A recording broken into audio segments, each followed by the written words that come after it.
Well, thank you, Lawrence. Thank you, everybody that was a part of me coming here. What a reception, a warm reception.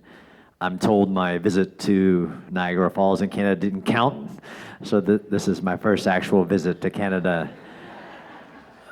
So I'm honored to be here with you. I'll get right to it because my ex-wife says I can talk a lot. I don't want to run over on time. It's hard to have to put bounds on this topic because pretty much everything that's ever been said about Israel's war against Hamas and Gaza has been a lie, if not at least misinformation, which has a kernel of truth wrapped in lies. So this was me in this February of 2024, almost with a little bit of imposter syndrome. Why am I talking to a world leader? There is a global deficiency in understanding urban combat, urban warfare, fighting in cities, fighting for cities. Actually, militaries have a long history of urban warfare, but they have a long history of fighting for cities, not in cities. I am here talking to a world leader about everything that's come before what Israel faced after October 7th. That's an amazing opportunity that I got, but it was also another eye-opening aspect that there is a global, and I really mean a global, gap in understanding the history of urban warfare, or what is the realm of possible that has led us to here. There's also many other reasons that hopefully we'll talk about tonight. I have a unique way. I have been studying urban warfare for over a decade. I did serve for 25 years. I had my own urban warfare experience, but I don't rely on my experiences. I love doing research. I'm an academic now. I rely on research. And I also have a unique form of research where I have to go to the places, where I can do a lot of historical case studies, write about every battle from Athens, Stalingrad, till now, but I also have a unique form of understanding current warfare. And the reason that I helped co-found the Modern War Institute, there's also a global gap on studying wars that are happening right now. Historians take about 20 years. I have historian friends. I don't like them in that aspect. Take about 20 years to write about a conflict. Journalists embed for their reasons in modern conflict, but we actually have few people that actually go into combat. We used to call them combat observers. If you think, for the Americans, during even our American Civil War, there were the French, the British, the Germans, all observing what war is. Today, we don't do that for political reasons, because it means things within the current order. If you have a person from another nation in a war zone and he was to die, sometimes observers can become advisors, sometimes advisors can become something else. I had this unique job where I can go into war zones. I did that. I was in Ukraine 4 times since Russia's invasion of Ukraine. I was in a place called Nagorno-Karabakh before that. My research includes everything that's come before, but also walking the ground. And as I really found out walking into Gaza, that's me in December of 2024 in the biggest tunnel, Hamas tunnel that Israel had found, which was 400 meters outside the Israeli-Gaza border wall. It was 2.5 miles long. You could drive trucks through it. It had advanced ventilation, telecommunications, power. It resembled the North Korean tunnel I've been in that was found in the 70s. It was an invasion tunnel. I was in Khan Yunis with the division commander in February 2024. I was in the Netzarim corridor last month in July. And every time I've gone, despite my 10 years of experience, I had no clue the complexity of the challenge, what the IDF were doing to overcome the challenges, to include everything that Hamas has wanted to do. The misinformation about Israel's war against Hamas and Gaza started on October 7th, and I had watched the 47-minute video. I wrote an article about, I recommend nobody ever watches it because it's traumatizing, and I've seen a lot of evil around the world. But even I, watching the videos, studying everything, had no clue until I got on the ground and walked many of these locations to the fact that over 4,000 to 6,000 Palestinians, both Hamas and civilians, crossed the border penetrated the wall in over 20 locations, attacked over 20 urban areas systematically for the purpose of killing civilians. And I wrote another article about that. I also taught in our most elite school called Ranger School, where I would teach militaries how to attack urban areas, as in enemy-held areas or enemy encampments. And what Hamas did to some of these villages was as highly planned of a military operation as you could. They cut off all ability to get to the area. They laid in ambushes. They systematically knew where every weapon was, and they took it down. And I think there has been a lot of misinformation on the true stance of it, to include, which we will talk about, when words matter. I don't think, and I struggled with this as an academic, it was a terrorist attack, of course. They're terrorists according to most Western governments. But it was a military invasion. That's the definition of what happened on October 7th. It was a military that invaded another territory for the purpose of destroying that nation. They had maps to Tel Aviv, to Jerusalem. They expected the West Bank to uprise. They expected Hezbollah to join in. Hezbollah did. They expected to do great things on October 7th, and it was only because of Israelis that they didn't. Israelis standing in the door in places, in all the different villages, but in other places that the stories will come out, many of them have, and whether it's Be'er Hari, whether it's the Black Arrow Monument, literally disaster being stopped because Israelis standing in the door. And I've studied terrorist attacks around the world as well, to include, which is today, it's hard to talk about, September 11th, but also 26/11 in Mumbai. It was absolutely a terrorist attack, but this was a military invasion. And I think that was some of the start. As a strategist who taught strategy at West Point, we actually have ways to analyze wars, to analyze military campaigns. Even that has now become a topic of dispute. Who's winning?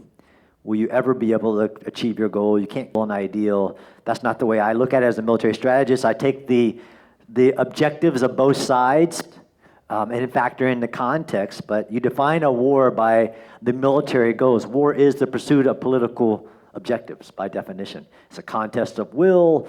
There are a few definitions, but in order to assess how it's going, we had to look at what the strategic goals of both sides were. Well, Hamas never formally stated what its goal was on October 7th. It, of course, has a grand strategy, which is written down in more than one charter. It's the destruction of Israel. If you read it to its fine print, it's the death of all Jews around the world. But from a military context, after they did the October 7th attack, their military strategy for the war, so you have a grand strategy. We could talk about, maybe if countries actually have grand strategies for their foreign policy or anything, whether it's Canada, United States. Grand strategies are real hard to define, and we take a lot of work to teach that class. But in a war, the strategy is how do you pursue your political goals. For Hamas, once it attacked on October 7th, withdrew into Gaza with hostages, its only political goal was to survive the attack.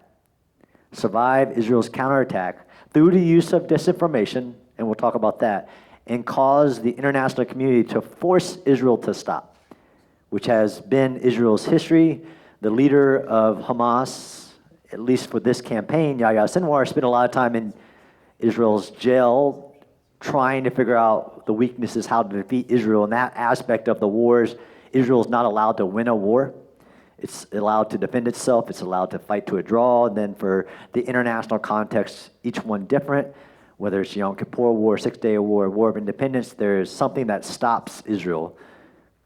Hamas's only goal, and its only thing it needs to do to win the war, is to survive, both with military power and political power.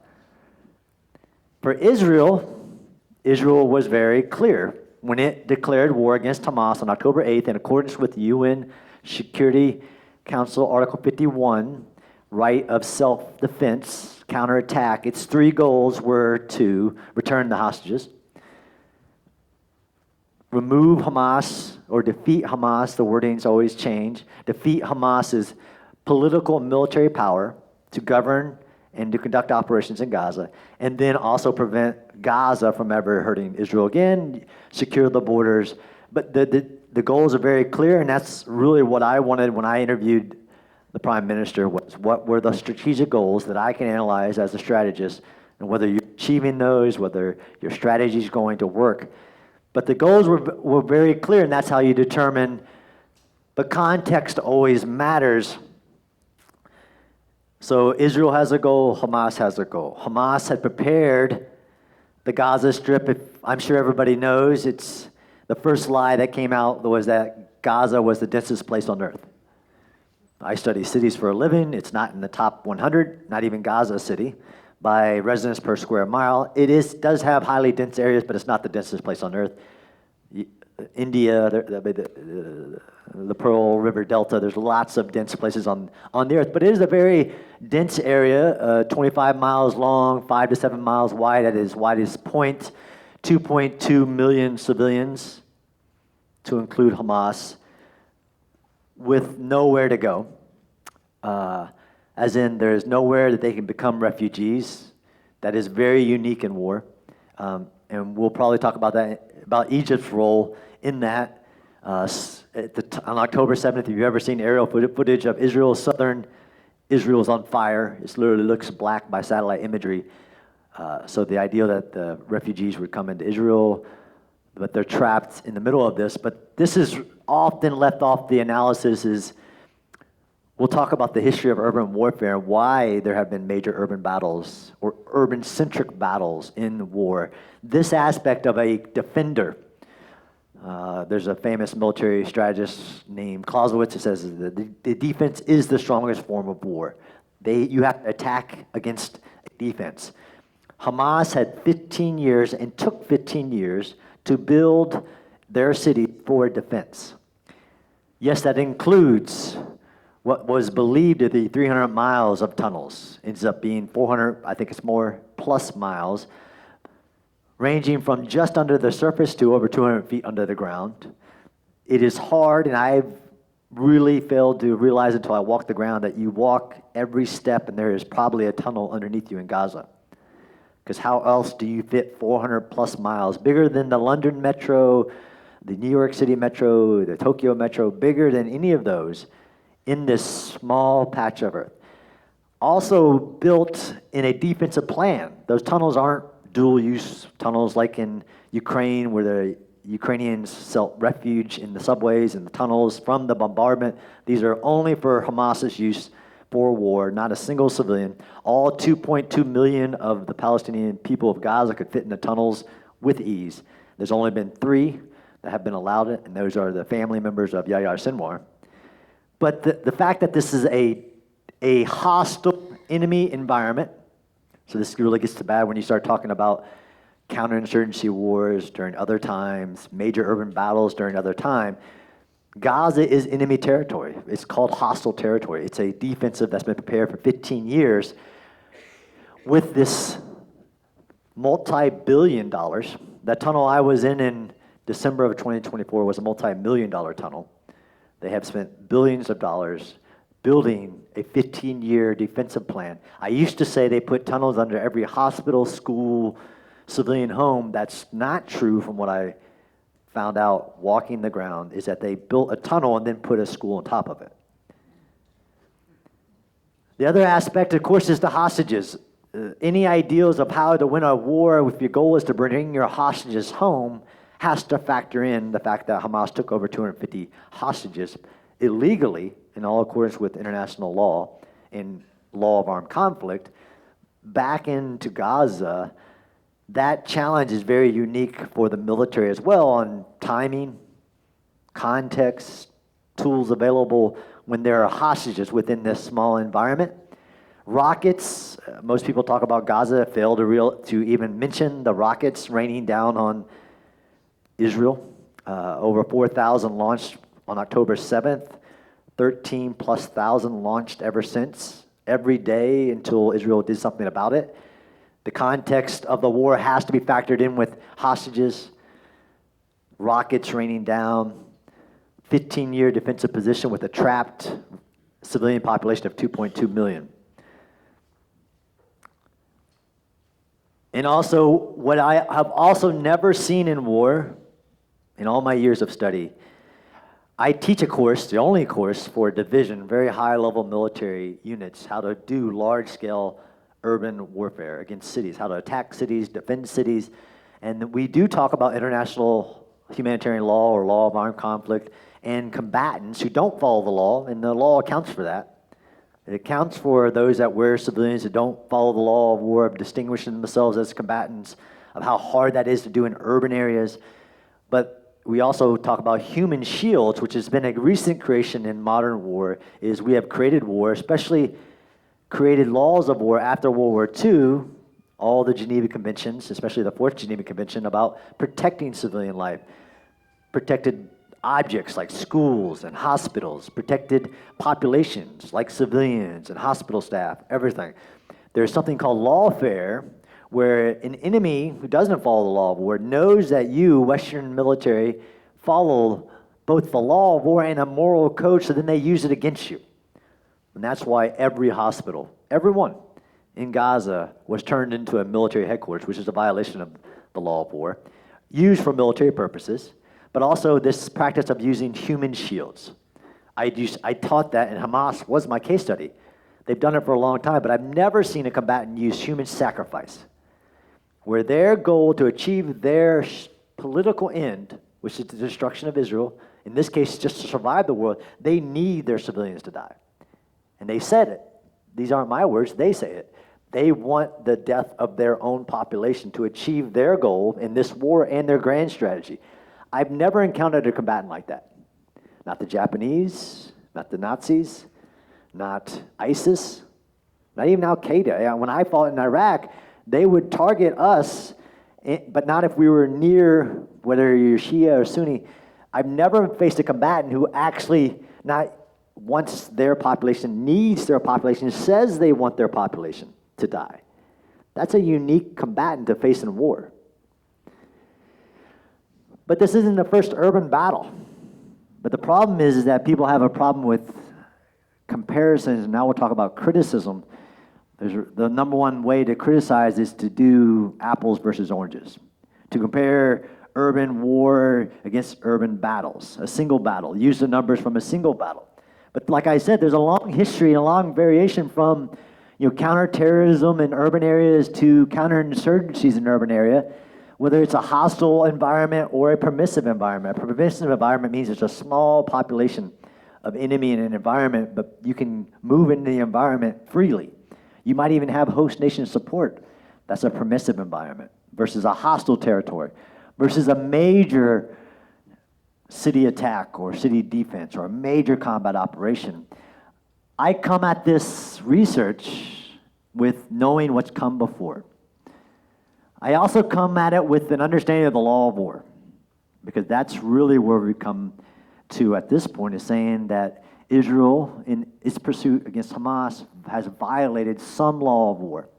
Most of the time, that's somebody who doesn't know what the law of war, and we'll talk about that, or it's somebody who is a human rights activist who knows the law of war, but also wants the law of war to be something that it's not. The law of war, I firmly believe, should be enforced, heavily enforced. And I wish all militaries followed it, but it is meant to put the bounds of brutality. It is put to limits on the brutality of war, what we will and won't do. It is an evolving body of laws, although there are some that are more political, as in some nations will agree to that being a rule, and it becomes a law, or it becomes a customary law, something like that. But there are also foundational laws of war, foundational principles. And after World War II, there are things that we as the world said we wouldn't do anymore. We won't bomb civilian populations for the sole purpose of trying to convince their governments to stop or to do our will, whatever it may be, like we did in World War II. So really the Fourth Geneva Conventions. But this term of course, military necessity, most people knew that and agreed that Israel had the right to defend itself. But then they started using proportionality as something to say that Israel has done. It's the only one that I'll pick out because it's the one that's most not even understood by people that regularly comment about it. And I don't mean what I call the experts, as in new Twitter X, and then they're experts.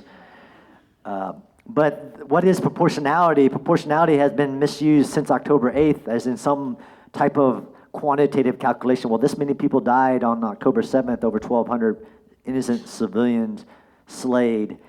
That means it's not proportional if you kill more than that. That has nothing to do with law of war. Works in a war, whether it's an internationally armed conflict or a non-internationally armed conflict, whether it's interstate war, intrastate war. The proportionality means you use the proportional force to achieve the military goal, the concrete, definable military goal you're trying to achieve, versus the known or likely collateral damage, which means the loss of civilian life or destruction of facilities. And so it's a calculation. It's a context-driven calculation that is never quantitative. It's context-driven, qualitative, based on what is the value of a target or an operation versus what is the known or suspected civilian harm, and then everything you've done feasible and reasonable to prevent civilian harm. And then you do a calculation of whether it is proportional. Am I using the right tools to achieve the job that I'm trying to achieve? As in, if I'm trying to engage a target underground, maybe I might use a different tool, which we'll talk about, than if I was not trying to engage a target in a bunker under a building. But this is where I've gone into Israel with the knowledge of anything anybody's ever done in the past of war, all history of war, in urban settings. Because urban settings is where the law of war comes to a test. It's why militaries avoid urban warfare and why I have a lot of, unfortunately, job security, is that militaries don't want to fight in cities, and I agree they should not. But like in the case of Hamas, that has driven weaker enemies, people who don't follow laws of war, to pull into urban areas so they can get an advantage. So we call it the great equalizer. But as a military is approaching an enemy in urban areas, there is the most constraints on the use of force. All those protected populations, protected objects, buildings, things that can and can't be used in urban areas. But Israel, on October 7th, implemented things that we call civilian harm mitigations that we have done in the past, like evacuating cities, which is the number one thing anybody's done previously. Don't attack, evacuate the cities. Actually, it can actually lead to more harm because the biggest thing since Sun Tzu 2,000 plus years ago to today is in war is surprise. You want to surprise your enemy and use overwhelming force to achieve your goal quickly. But in the pursuit of saving civilian lives, Israel waited 3 weeks before attacking into Gaza. And it evacuated cities at great success when it did that. But before this war, that was the limits of what we call civilian harm mitigation or protecting civilians in war. Get them out of the urban areas. I can give you cases where the enemy inside doesn't want that to happen, so he keeps them there. But Israel did the evacuations and at great success. In northern Gaza, where they started, they evacuated over 85% of the population. So 850,000 of the million before attacking.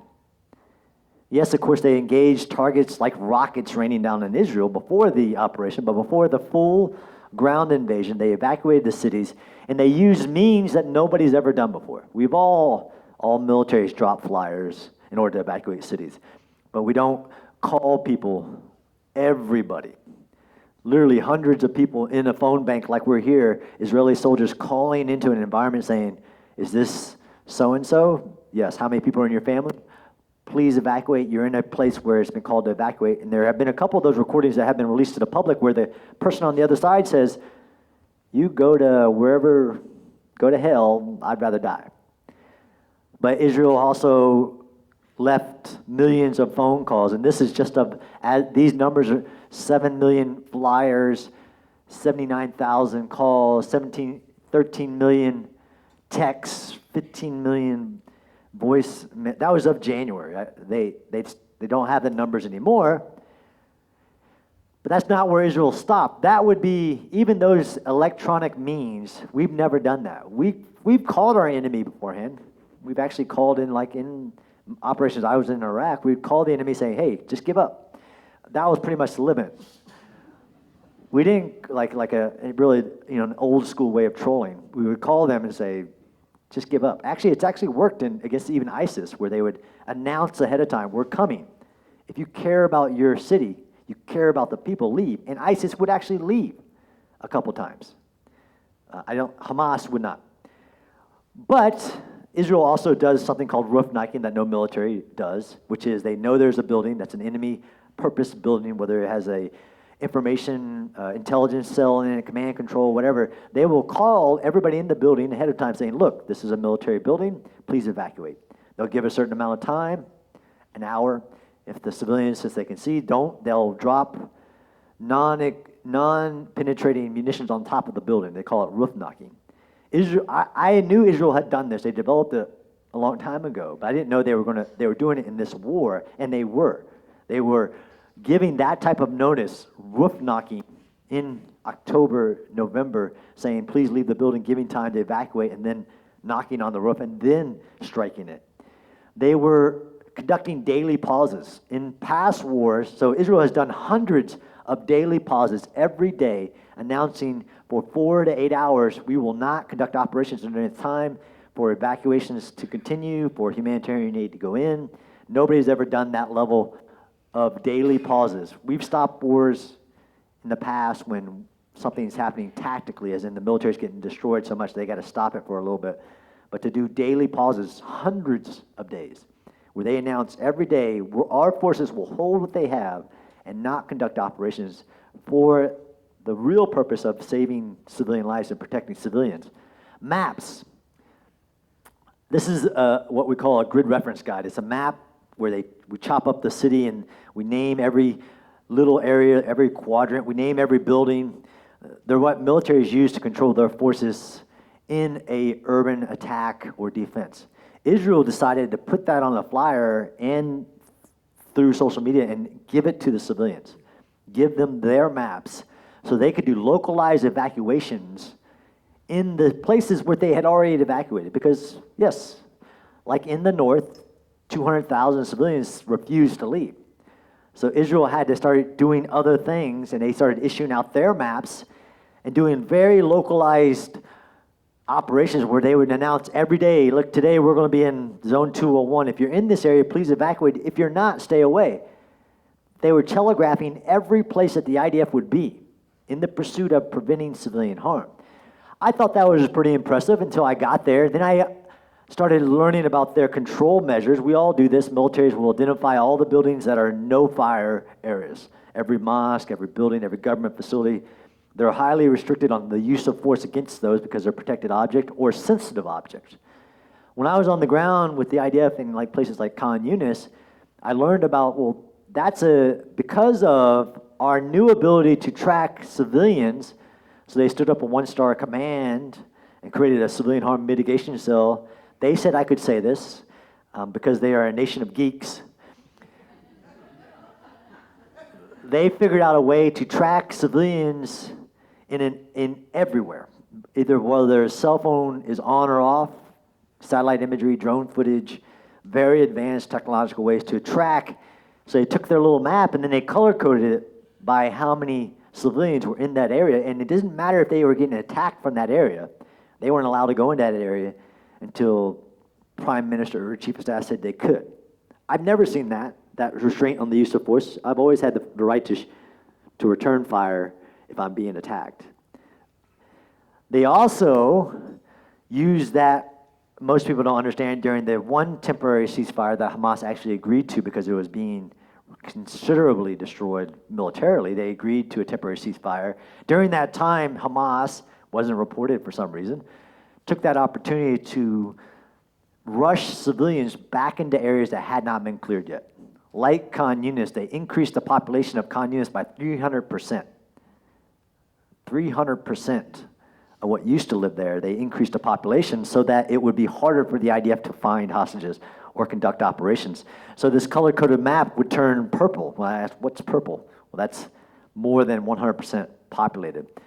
And it caused then the IDF to develop different tactics, and we can talk about tactics from October to December to February, based on the enemy situation, which most people don't want to comprehend. When Israel attacked, if I didn't mention it, Hamas, just Hamas, had over 40,000 fighters in defensive positions with all of the Gaza Strip, with assigned geographic areas, with caches in every other building, with a tunnel leading to this area, to that area. They had a massive defensive situation with 20,000 rockets.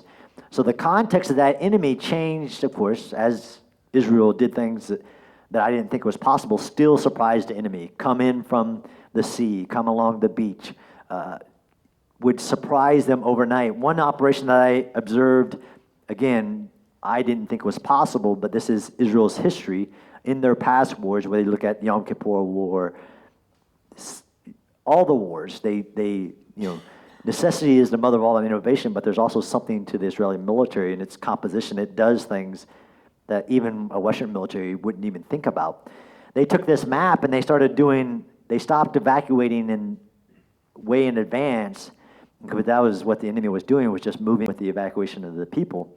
And one of the reasons most people don't talk about why the Al-Mawasi humanitarian zone is where it is along the eastern southern border of Gaza is because it's on the beach. It's the one place where Hamas infrastructure wasn't there, as in tunnels and caches. So that's the place that was decided.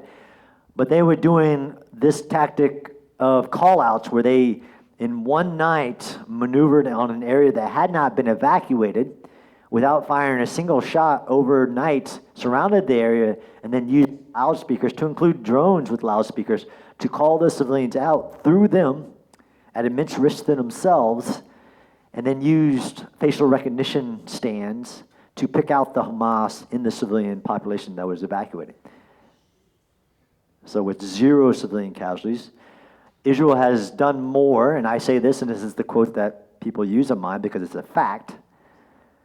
Israel has implemented more measures to prevent civilian harm than any military in the history of war.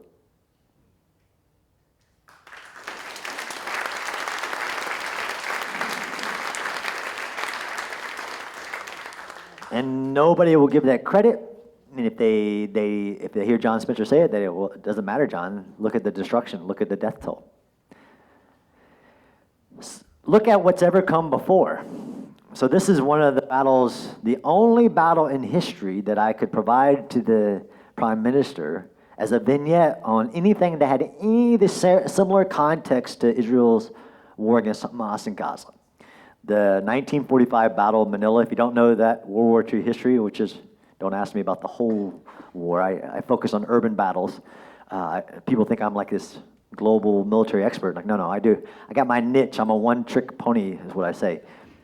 But in the 1945 Battle of Manila, there were over 3,000 prisoners of war, but also internees, men, women, and children that had been left behind by American and other forces. So it was American, British, and other country internees being held in the city of Manila when the U.S.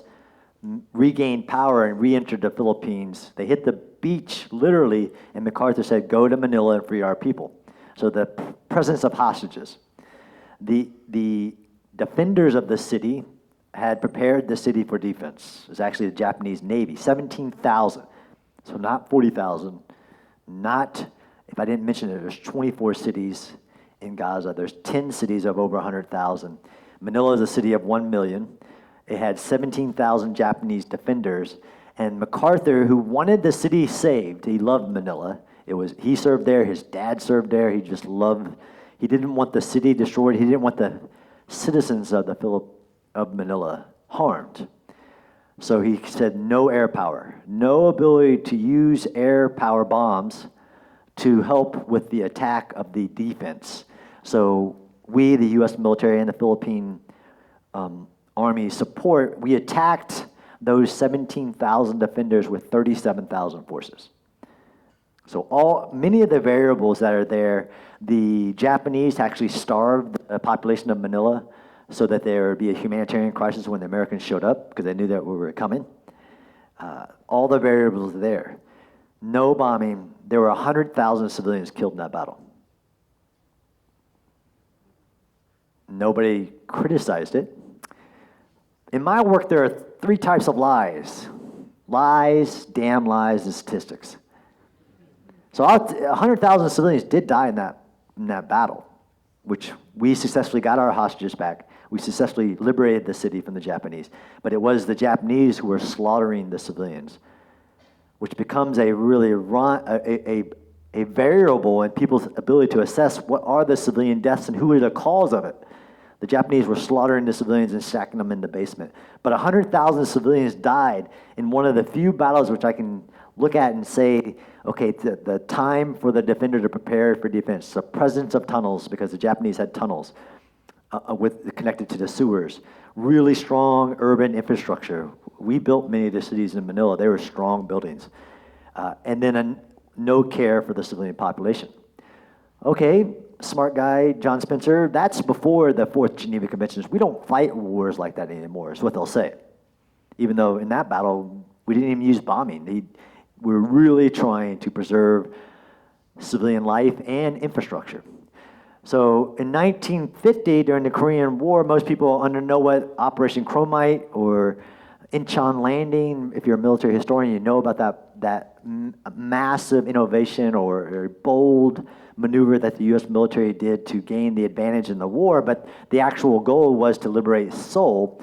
So in the 1950 Second Battle of Seoul, another situation, and it's the same general, General MacArthur, but it's after the Fourth Geneva Convention. It's after what people say is like, well, we don't fight like that anymore. So you had just 7,000 defenders in this very large city. We attacked with 40,000. MacArthur said no bombing at first. He had to release that as a lot of people were dying. We lost about 1,000 soldiers. There is no record of how many civilians died in this battle. I've talked to command historians, not one record. 2 million civilians is the estimate that died in the war. There is no record of how many civilians died in this battle. It is a data point. Then lastly, the one battle that was used in the news immediately to compare Gaza to other urban battles. Gaza is a war, so that's one of the big things that's been done in this. If you ever see in the news, more destructive than Dresden. There's problems with that. More destructive than the last 20, 30 years of combat. Okay, what kind of combat has there been in the last 20, 30 years? What kind of war? What was the context? But the one thing that people will do is they'll aggregate all the data in Gaza. So Gaza is multiple battles. So this is a battle over one city in 2016 and 17 of 1.1 million. There are 10 battles of Mosul. There's actually 3 or 4 Stalingrads in Manila by just sheer geography of the population, density, everything. But let's talk about the 2016 to 17 Battle of Mosul. It is the largest battle since World War II. The largest urban battle. Bigger than which I was a part of, the invasion of Iraq against the city of Baghdad, a city of 5 million.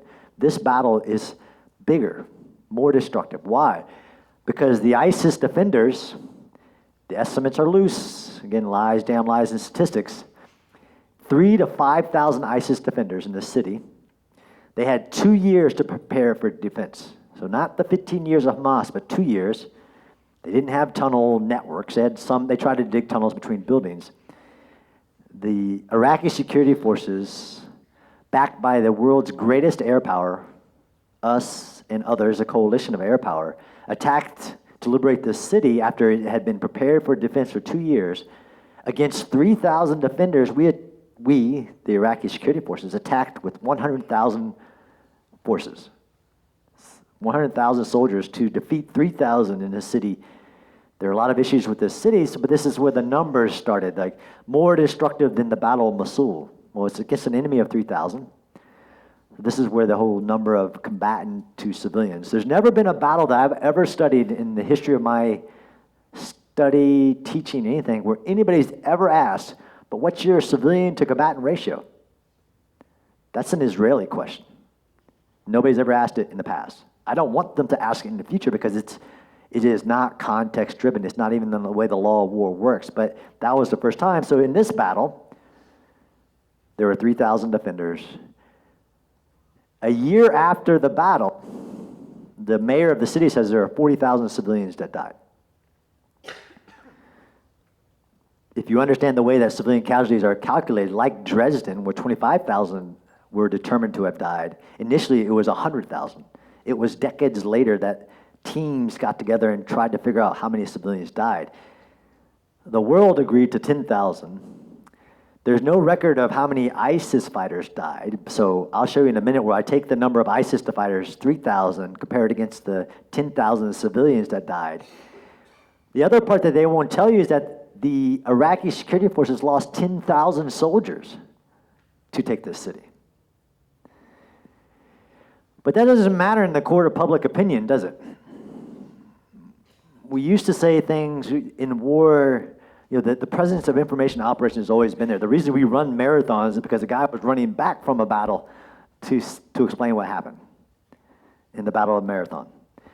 But we used to call this the Cronkite effect. If you know the American Vietnam history, a trusted agent of information, news broadcaster Cronkite, came back. It actually happened to be visiting during the Tet Offensive, which the Battle of Wei happened, which is my urban niche thing, happens during that time randomly, and comes back and says there's no strategy here, there's no way to win, and we lost the war. We used to call it the Cronkite effect. It evolved to what we call the CNN effect, where even when I jumped into as a parachute person into northern Iraq, the next morning there's Fox News and CNN going, what are you doing here? We call it the CNN effect, where news will be there, everybody's watching. Now we call it TikTok wars. I don't know what to call it now, where the main source of information are clips of things that have no context. They're real videos, real 10-second clips, but they have no context, let alone understanding. This is the world we live in, where fact can become fake. And what I have now come to say, and whether it becomes a book, but it seems to be, for Israel, Gaza is where truth goes to die. Because they say disproportionate, without any context of what proportionality is and the execution of a war of survival. If I didn't mention those rockets, I can't find a military who's ever had to fight a war where rockets are going over the head of the military headed to their homes. When you have a war of survival, that means that calculation of what is proportionate will be different.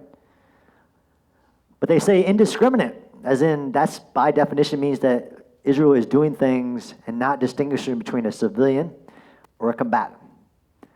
Or they're dropping bombs, which was the lie about they're all dumb bombs, they're indiscriminate. That's not what a non-precision guided munition means. Precision guided munitions are things, bombs with GPS and other technologies to get it within 3 to 10 meters of accuracy. A non-precision guided munition will get it between 10 and 30 meters. It still could be very accurate. The lie of discriminate, all of that is basically that's not the number. I don't know what the number is. I do know what Israel has done to prevent civilian harm. That's evidence. I can show you, I can prove, I can show you the actual number of strikes Israel hasn't taken because of the concern. Israel provides that. This is the awareness where I can fight anybody on this topic, because I know if you come to me with an accusation, you don't have all the information. Whoever does that, I don't care who they are, they're coming to you without the access to the information about the war. They don't know what Israel was targeting. They don't know what Israel used to attack that target. But they are inferring. They'll look at satellite imagery and count the number of craters. Well, they've dropped this many bullets. They're clearly being disproportionate. This is the number of civilians that have died by strikes based on this number. It's all inferences, if not lies, because they don't have the access to the information. But let's say that both these numbers were correct, because if I want to take the word of a terrorist organization, I should take at least the word of a democratic nation, an ally. Israel says it's killed 18 to 20,000 Hamas combatants. Hamas says that 41,000 Palestinians have, I would say, died, not been killed.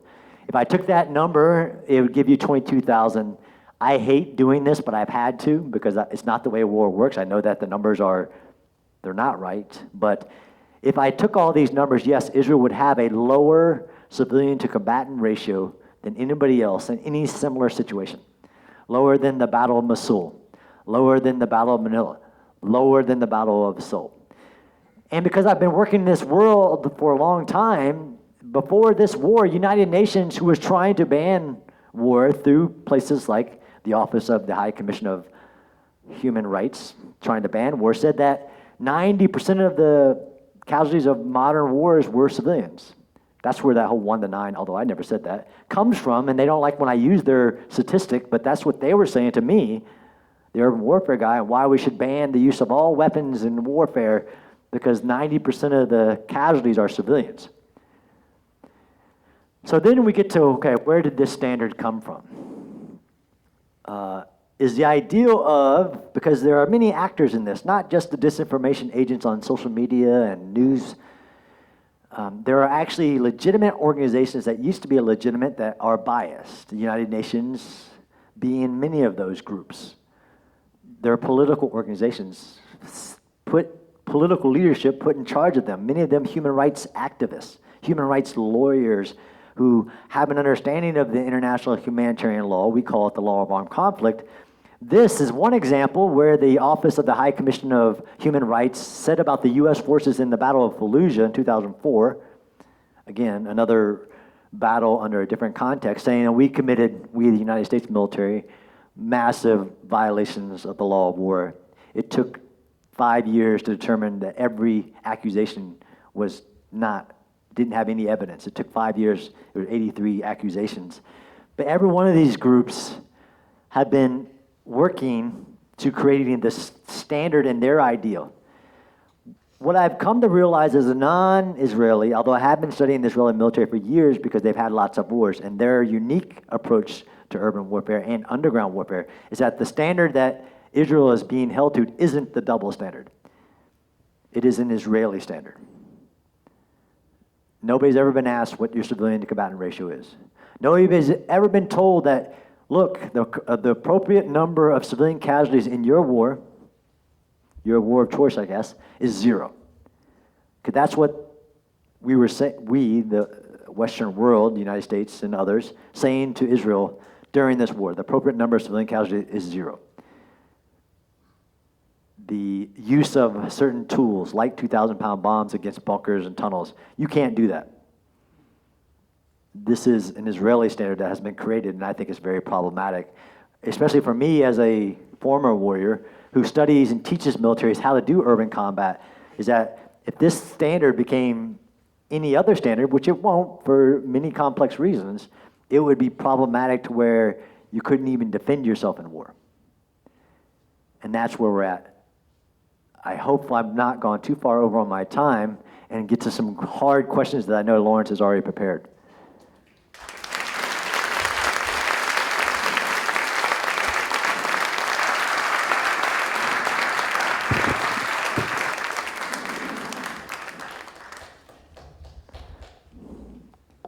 Thanks so much. What an enlightening talk. And I want the audience to understand that we wanted you to do this talk because we want you to be equipped. You who are teachers, you who are superintendents, you who are professors, you who are politicians, you who are simply citizens, to be equipped with facts.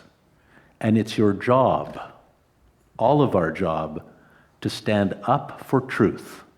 When you hear the nonsense, to stand strong against it.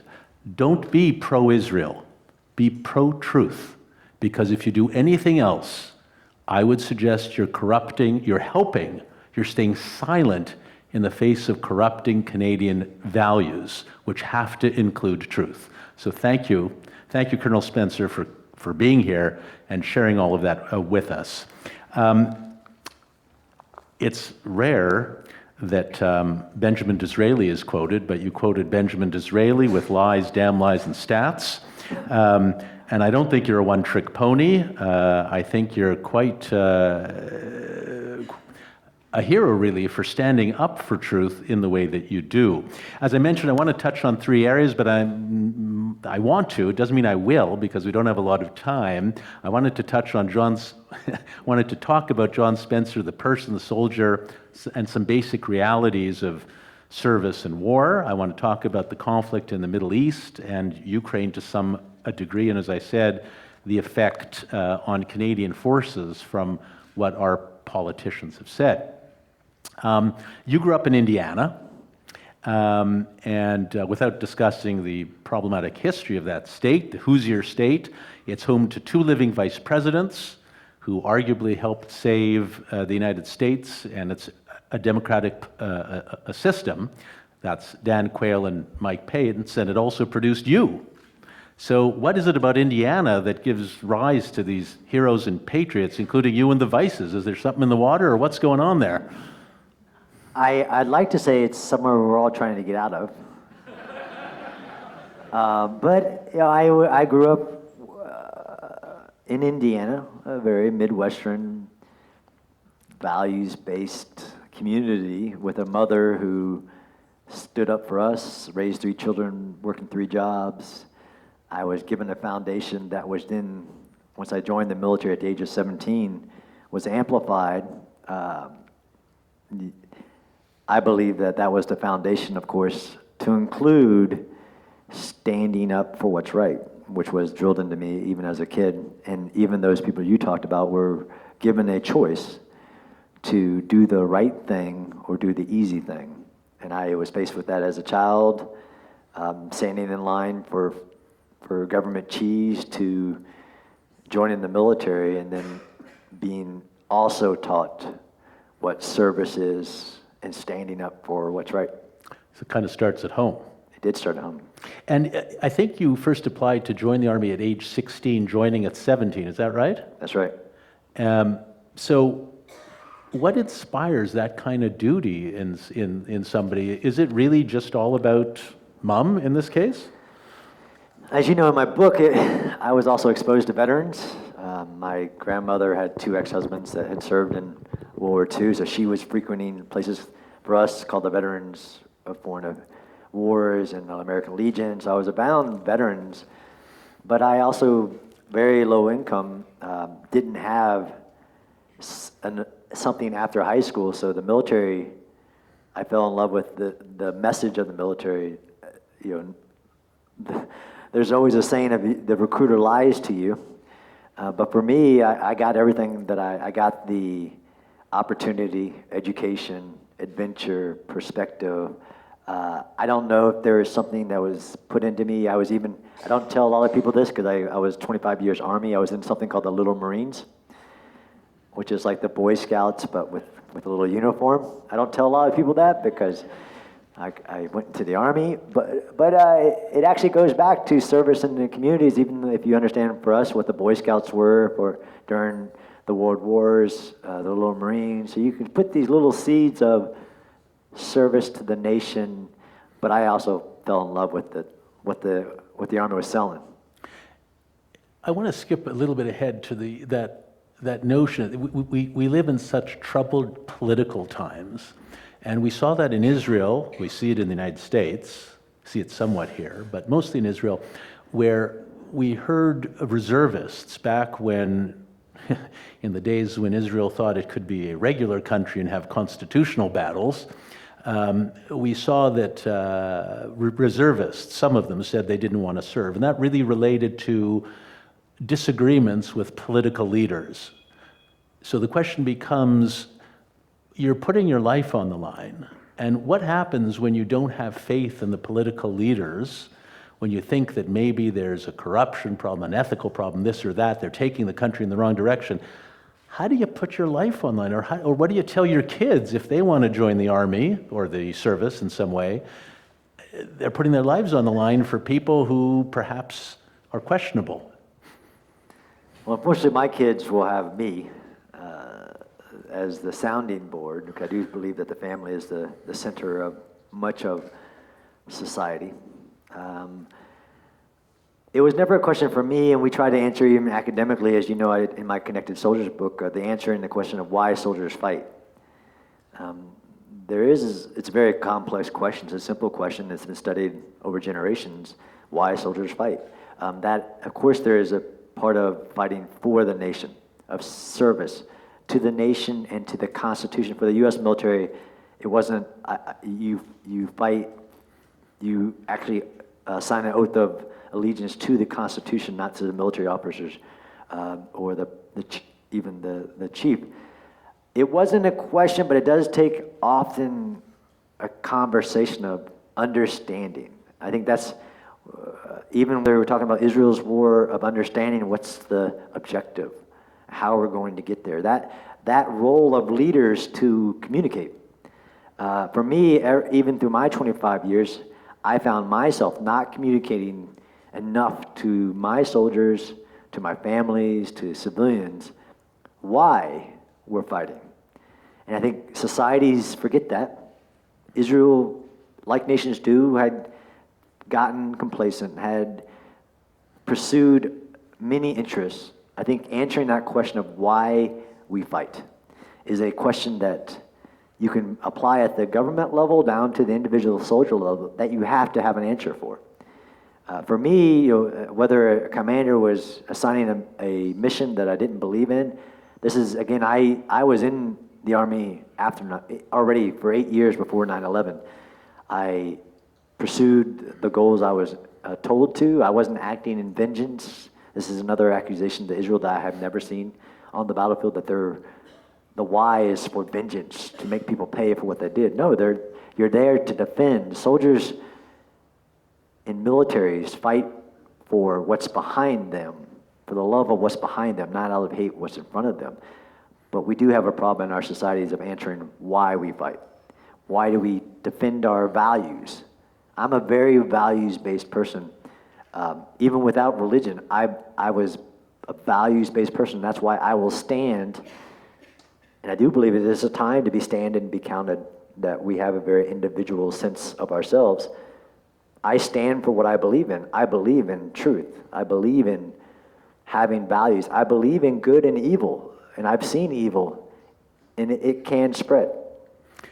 It's really interesting. We in Canada are so privileged in that although there is a small cohort serving in Afghanistan and Kandahar, and an even smaller cohort serving in Iraq, which most Canadians don't know, with the United States, most Canadians don't have a foggy notion of what a war is, a foggy notion of what duty is, a foggy notion of any of those things. And frankly, we live in a society where people in the West feel so disconnected to their roots for a wide variety of reasons. So many Indigenous people in Canada feel disconnected from the polity, and we see that all the time. And since October 8th, I would argue that so many Jewish people feel disconnected from the government and the roots of what Canada is and those very values you're talking about.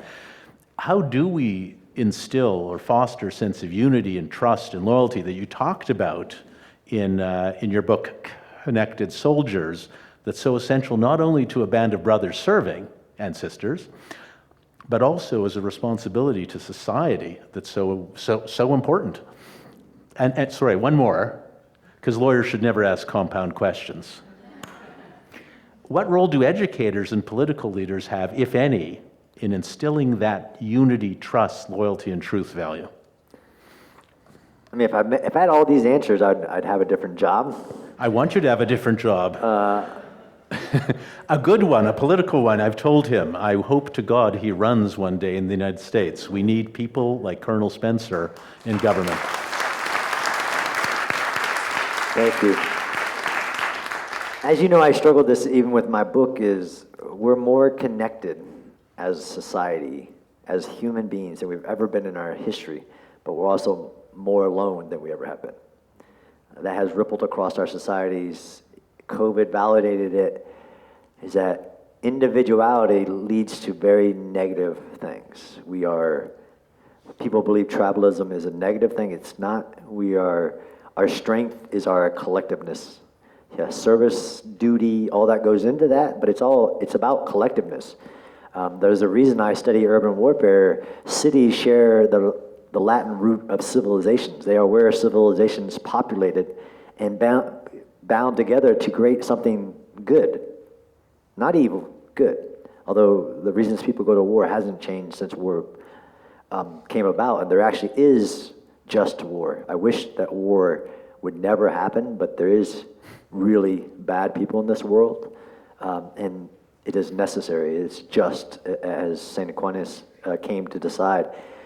But I don't have the answers. I know what the problem is, but it is from literally the families to the societies, to the educators, to the leaders, to the mentors, to the politicians, to drive in that message that it is about us, not you, not me, it's about us.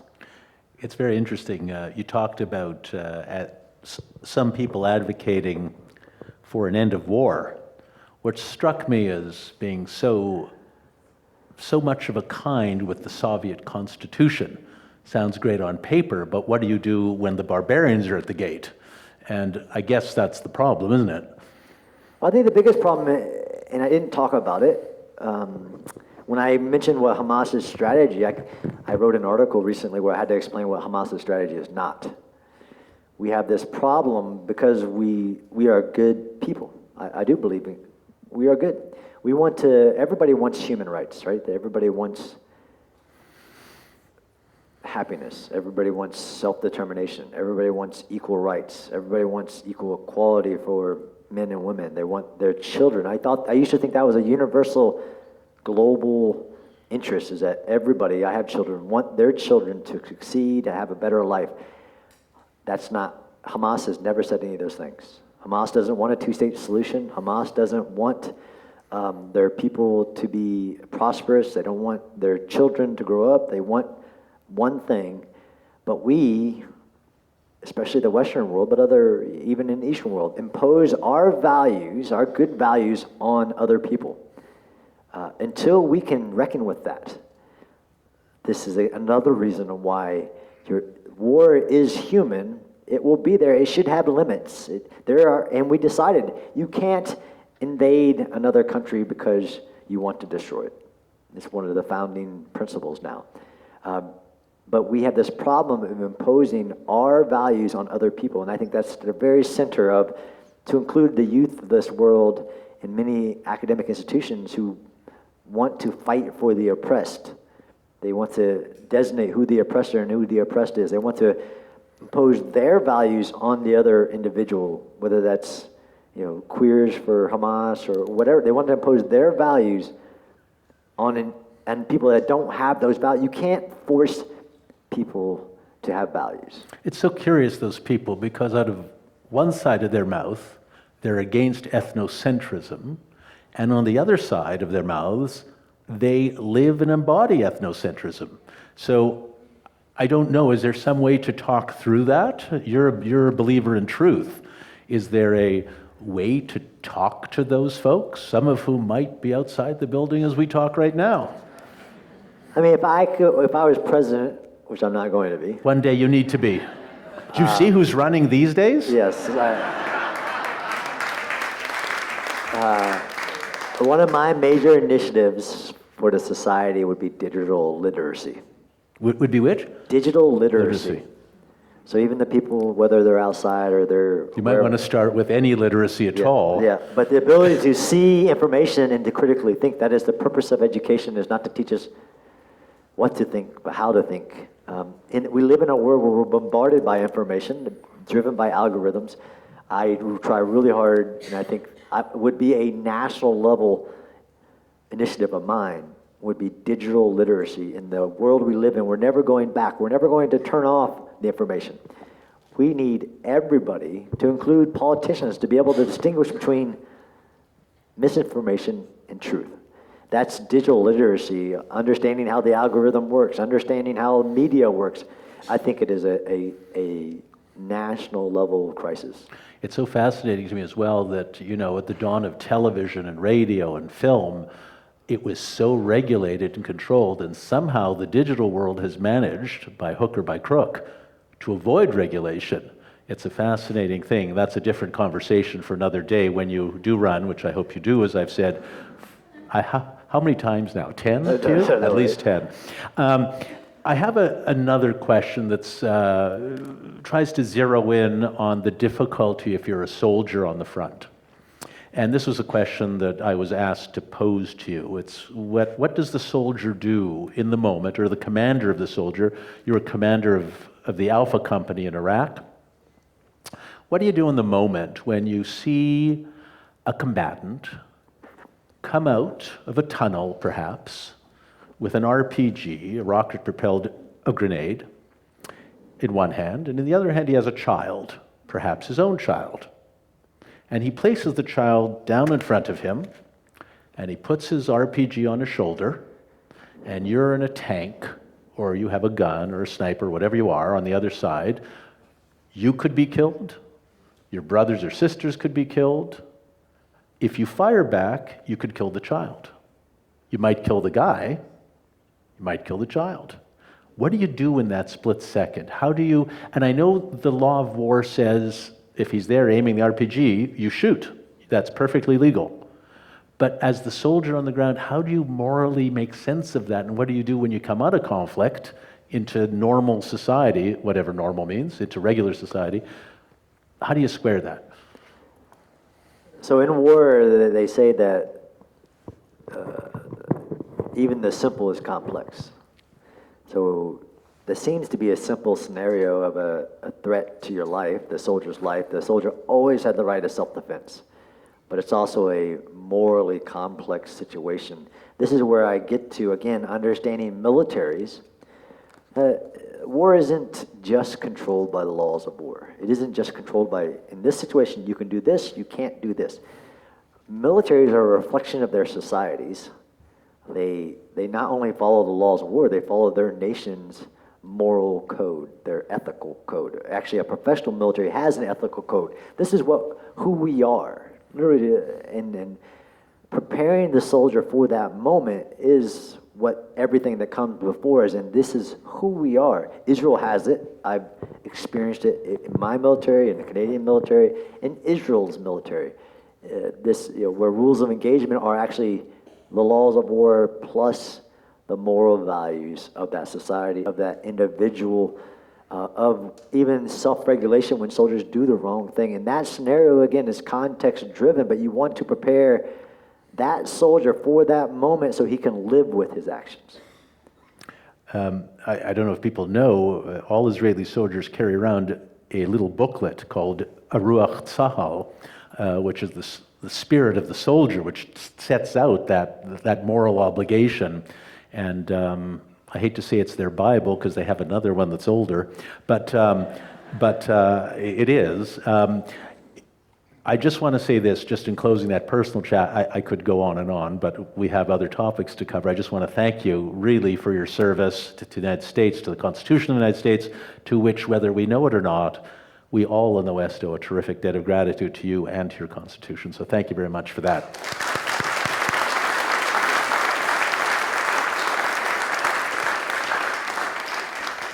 All right, now let's talk Turkey, and I don't mean the country. And the U.S. presidential debate last night, we heard Vice President Harris differentiate in a way between policy goals, strategies, and tactics in the Israel-Gaza war on the one hand, and Ukraine on the other. In the Israel-Gaza conflict, she said too many innocents died. How she knows that, I don't know, but that's what she said. She said that the war had to stop with the ceasefire and the hostages returned, as if somehow the ceasefire and stopping the war were the crucial first steps in all of that. When it came to Ukraine, no talk about concern around civilian deaths in Ukraine or in Russia. Rather, her emphasis seemed to be, we have to win that one. So she seemed to understand the gravity and convey the gravity of the situation in Ukraine, but with somehow the fundamentalist Islamic Brotherhood Hamas, paid for by Iran, she seemed to advocate stopping and leaving them in power. Does that messaging make any sense in light of what you've seen on the ground? And if it doesn't, where is that messaging from? Is she accepting the Hamas numbers in terms of their ministry? And where does that lead us? So as you know, I don't do politics for a good reason. So far. So I also understand, and again, when I told you there's a global, the biggest, and I tell people this all the time when I teach militaries how to do military, it isn't building a mock city, it isn't doing another course. Your biggest gap for anybody to do urban warfare is expertise. I know that the politicians are advised by certain people they trust with information they don't know, they haven't been on the ground, they don't know anything about war. I caveat that as all war is politics. Even during this war, I've said, watch what the United States does, not what it says. But that has led even to where we are now with governments deciding not to send Israel something based on a foundation of misinformation and literally lies about numbers or intentions or facts. But if somebody can't understand that Russia's invasion of Ukraine and the war crimes, I mean, there is actually an ICC warrant for Putin's arrest, not a application based on no evidence, but an actual arrest warrant for the stealing of 10,000 plus Ukrainian babies out of Ukraine actually fits the definition of genocide. If people don't understand what Russia did to invade Ukraine, to take a nation by force, because it could, is the greatest threat to the global international order that we all thrive, it's really hard to have a conversation with them. Anybody who puts Hamas on a moral equivalency is an actor in a conversation. It's really hard to have a conversation with. Anybody who quotes the numbers that I know are lies, it's really hard to have a conversation. It's very problematic, even if you don't think you have a dog in the fight. If somebody whose advisor is so ignorant to geopolitics that they don't recognize that once you accept something, it creates a new standard. The reason that Hamas cannot win the war in Gaza is for the world, let alone for the Middle East. Because if any proxy of Iran believes that it can attack and violate every law of war, retreat back, use human shields, use human sacrifice, and achieve your political goal, that's the only thing you'll see in the future. It's so interesting to me the way Hamas is running this one, how they ran it. When you look at the Geneva Convention of 1907, they differentiate between combatants, and of course it's had additions to it since, but when you look at that foundational document, it talks about combatants and civilians. There's nothing in between. And from the moment, if you're wearing civilian clothes and you have a gun, you're a combatant.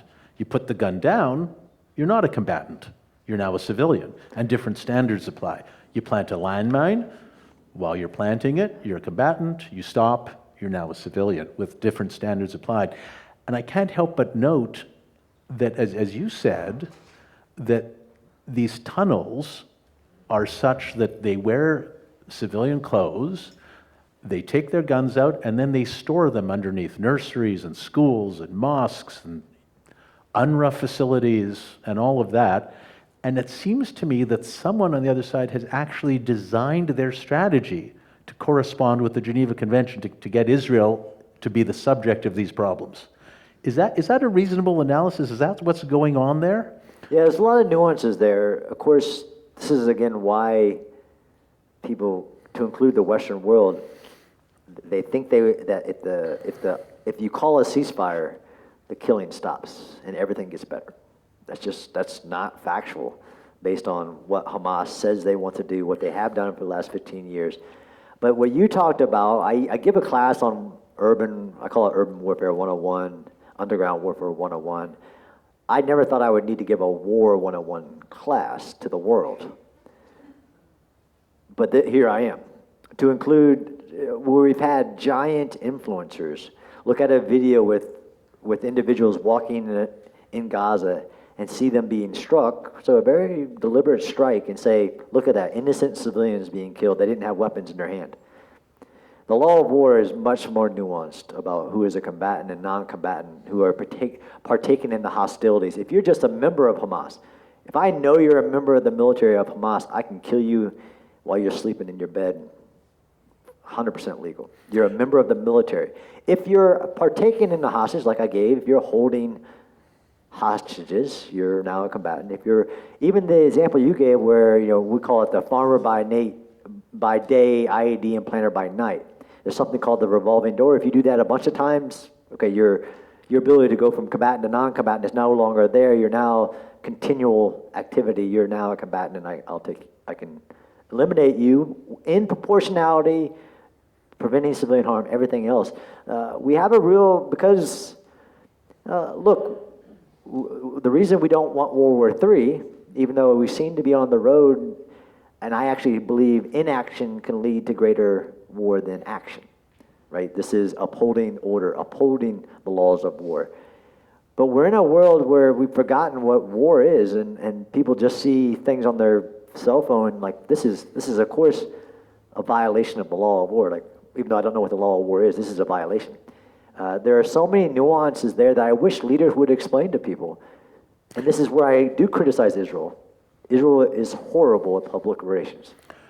That's very true. I want to turn to something, I said at the start that I'm young enough and naive enough, although I'm not really young enough, but naive enough to think that sharing truth will shine a light and stop this. Jordan Peterson challenged you in an interview and said, no, people react on emotion. They don't react on facts. And I kind of feel that that might be an accurate observation, that maybe it really is about emotion when we see the world running amok. And when we think about also another critical factor is Franklin Roosevelt and how he had to bring America along to get into the battle with the Nazis because they weren't ready to do it. So, was Jordan Peterson, who has to go back to school according to the court, was he right? Was he right in saying it's really about emotion, not about fact? Am I wrong? No, what he said, and it's great. I love maxims that convey complex ideals into short things that stick. He said, "What's your evidence that evidence ever convinced anybody?" Right. So I say, the John Spencer version of that is that you can have your own opinion, you can't have your own facts.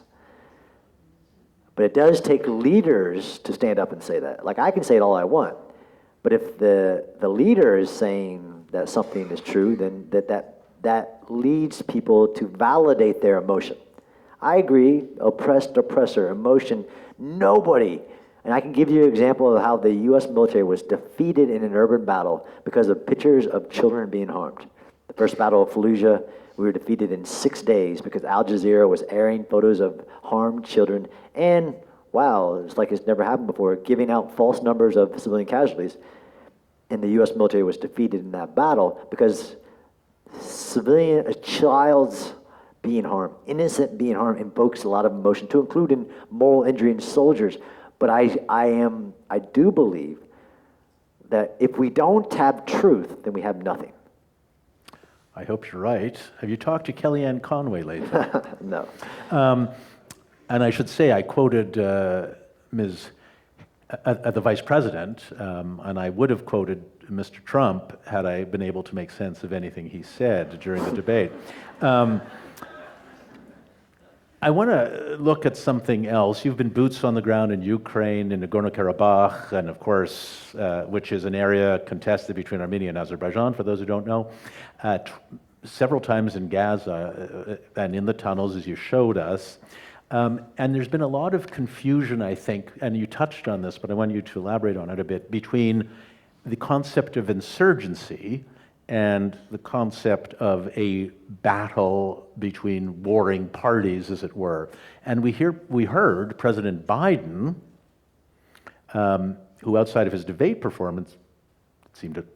They're holding on, but even if this is the lie of mass media, that like today, if Israel would leave the Philadelphia Quarter, if Israel was to leave Gaza, that the remaining living hostages would be returned is not true. Let me turn to something you said in the last couple minutes we have. Our Prime Minister, Mr. Trudeau, said this at one point: Canada's position has been clear for many, many weeks now. We need an immediate ceasefire. He also said that Hamas needs to lay down its arms, release all hostages, but there also must be no more military operations in Rafah by Israel. That was at that point in time. He said that in Truro, Nova Scotia. He also said the International Court of Justice has proposed decisions are binding. We expect everyone to follow them as a matter of international law. Just yesterday, our Minister of External Affairs, Minister Joly, said that Canada will not permit General Dynamics by virtue of a contract they have, to supply 50,000 high explosive mortar cartridge fuses to Israel, worth about $61 million. This is what she said: "We will not have any form of arms or parts of arms be sent to Gaza, period. How they're being sent, whether they're being sent is irrelevant." At the same time as they say that, we hear Minister Joly pay lip service, and the Prime Minister, that Israel has the right to defend itself. But if Israel has the right to defend itself, isn't it with arms? What are they supposed to defend themselves with exactly? And how does that play out? What does that mean? Yeah, so I won't talk about American politics, but I'm fine talking about Canadian politics. You could run here too? Especially what people are saying about Rafah after what has been discovered of the Israeli and many dual citizen hostages what was being done to them in Rafah. Those people should look at themselves and what they were saying based on what was discovered in Rafah. The torture, the starvation, the real starvation of the hostages in Rafah. They own that. I as a soldier, and the other part of those problematic statements based on lies about Israel's conduct of the war, based on the idea that there was an alternative, there was, end it quicker, the idea of just leave your hostages in captivity and be okay with that for my political reasons, because I can't explain to my population truth. I haven't visited, I haven't sent people to gather the facts. I'm just joining the bandwagon of criticism in this war. I think it is setting the seeds that will return in many folds to a Canadian military in a war, soldiers dying, and somebody saying, yeah, but you were saying back here that you shouldn't even do war. You shouldn't even defend yourself. These soldiers should sacrifice themselves for the pursuit of, because the media is saying these things. I think it's very problematic based on actual reality. I don't like people playing politics with other people's lives. That's what that is to me. So it puts Canadian soldiers at risk in terms of future conflict. 1,000%. In one of your books, you quoted General MacArthur when he said, "Only the dead have seen the end of war." I hope to God that we all can see the end of war in Ukraine and in Israel. I want to thank you for being here. Thank you for your amazing presentation. Thank you, audience.